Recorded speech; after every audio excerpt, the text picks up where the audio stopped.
नया फिर दिन हुआ,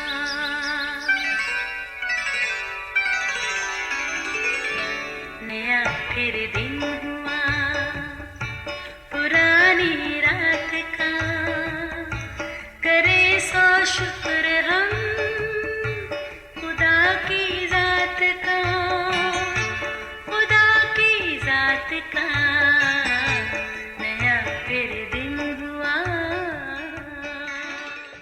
आज की आयत, क्योंकि इब्ने आदम खोए हुओं को ढूंढने और नजात देने आया है। लूका 19 बाब 10वीं आयत। अजीज़ो, वो एक जिम्मेदार चरवाहा था। वो जब भी अपनी भेड़ों को बाहर ले जाने के लिए भेड़ खाना से निकालता, सबसे पहले उन्हें गिन लेता। दिन ढले वापसी पर भी ऐसा ही होता। उस दौरान वो सब अपने चरवाहे के आसपास रहती और मासूमियत से अपने मालिक की तरफ चलने के इशारे का इंतज़ार करती। फिर जिस तरफ वो इशारा करता, धीरे धीरे उसी तरफ चल पड़ती। इनमें से एक भेड़ बड़ी शरीर थी। वो अक्सर अटकेलियाँ करती, अपनी साथी भेड़ों से ज़रा दूर हो जाती। शायद वो सोचती वो खुद से अपने लिए हरी घास ढूंढ सकती है। प्यास लगी तो वो भी देखा जाएगा। हाँ, ज़रा मुझे कुछ आज़ादी भी तो चाहिए।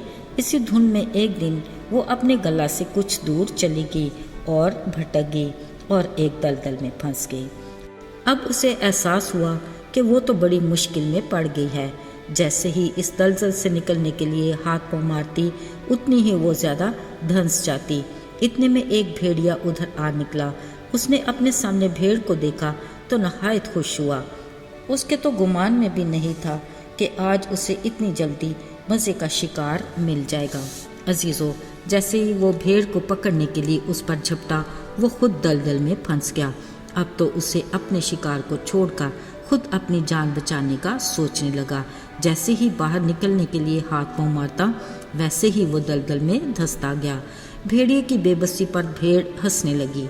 भेड़िए को उस भेड़ पर शदीद गुस्सा आया। बोला, क्यों मेरा तमस्खर उड़ा रही हो? तुम भी तो उसी मुश्किल में पड़ी हो, अपना सोचो। भेड़ ने जवाब दिया, हाँ ये बात तो है, मगर मेरी रस्सी मेरे चरवाहे के हाथ में है। वो जब भी अपनी बाकी भेड़ों को गिनेगा तो मुझे ढूंढने वो यहाँ तक ज़रूर पहुँच जाएगा। अजीज़ो, खुदा का बंदा दाऊद अपने बाप की भेड़ें चराया करता था।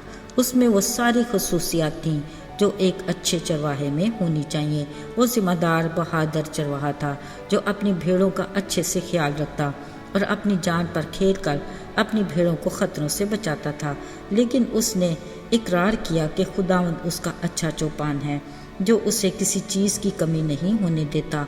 वो अपनी भेड़ों को हरी हरी चरागाहों में चराता और राहत के चश्मों के पास ले जाकर जान को बहाल रखता है और अपनी भेड़ों को महफूज रास्ते पर लेकर चलता है। ज़रा सोचें, एक भेड़ की और इससे बढ़कर क्या ख्वाहिश होगी कि वो अपने हाथ में भेड़ों को ख़तरों से बचाने के लिए असा और लाठी थामे है। यही बड़ी तसल्ली है। बिलाशुबा यीशु एक अच्छा चरवाहा है। उसने कहा वो अपनी भेड़ों के लिए अपनी जान भी देता है। तो साथियों, उसका ये दावा करना कुछ गलत नहीं। कलाम मुकद्दस में लिखा है, हम सब भेड़ों की मानद भटक गए और हर एक अपनी अपनी राह को फिरा, बिल्कुल उस भेड़ की तरह जो अपनी आज़ाद मर्जी से ऐसी डगर पर चल दी जो उसे हलाकत की तरफ ले गई और वो दलदल में फंस गई। अजीज़ों, गुनाह एक ऐसी ही दलदल है। जब हम अपने चरवाहे की मर्जी के बरखिलाफ खुद से जीना चाहते हैं तो गुनाह की दलदल में बुरी तरह फंसते चले जाते हैं। ऐसे में हमारा अज़ली दुश्मन इब्लीस हम पर झपट कर वार करता है। पर अगर हमारी आस उम्मीद अपने खुदावंद पर है तो हमारा दुश्मन मायूस हो जाता है। अजीज़ों, ध्यान रहे, हम कमज़ोर हैं। कई बार ऐसे काम करते हैं जिसके बायस हम आजमाइश में पड़ जाते हैं।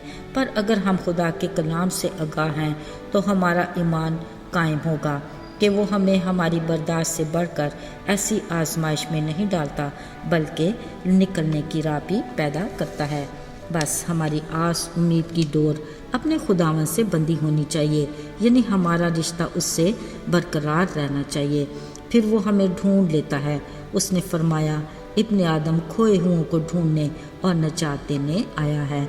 याद रहे, हमारा खुदा अपने वादे पर कायम है। हमारा काम है कि हम उसकी आवाज़ सुनें और उसके पीछे हो लें, उसे पुकारें, वो हमें जवाब देगा اور آسمان پر سے سن کر ہمیں بحال کرے گا۔ آئیے دعا کریں۔ آئے زندہ جلالی خداوند، تو جو بھلا ہے اور تیری شفقت ابدی ہے، تیری وفاداری پشت در پشت رہتی ہے، تیرے اس بڑے فضل کے لیے ہم تیرے شکر گزار ہیں۔ ہماری دلی شکر گزاری کو قبول کر، یسوع کے مبارک اور فتح مند نام میں مانگتے ہیں، آمین۔